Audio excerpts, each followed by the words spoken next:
കൊട്ടാരം കാണുകയാണ്. ആ കൊട്ടാരം സ്വർണം കൊണ്ട് നിർമ്മിക്കപ്പെട്ടതാണ്, മുത്തുകൾ കൊണ്ട് നിർമ്മിക്കപ്പെട്ടതാണ്, മാണിക്യം കൊണ്ട് പടുത്തുയർത്തിയതാണ്, ഗോമേതകം കൊണ്ട് സൃഷ്ടിക്കപ്പെട്ടതാണ്. ഇങ്ങനെ നിർമ്മിക്കപ്പെട്ട ഒരു മണിമാളിക ഞാൻ സ്വർഗത്തിൽ കണ്ടിരിക്കുകയാണ്. അകത്തേക്കും പുറത്തേക്കും പരസ്പരം കാണാൻ സാധിക്കുന്ന രൂപത്തിലുള്ള മണിമാളികയാണ് ആ പരിശുദ്ധമായ കൊട്ടാരം.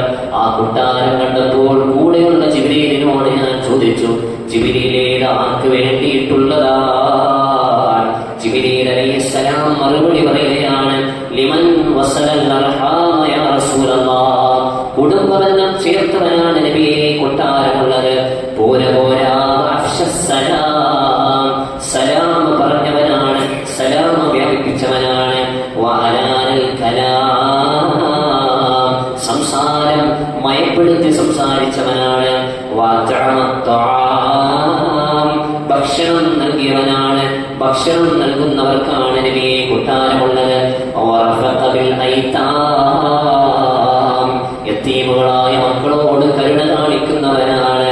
വസല്ലാ ബില്ലൈൽ, രാത്രി നിസ്കരിക്കുന്നയാൾക്കാണ്.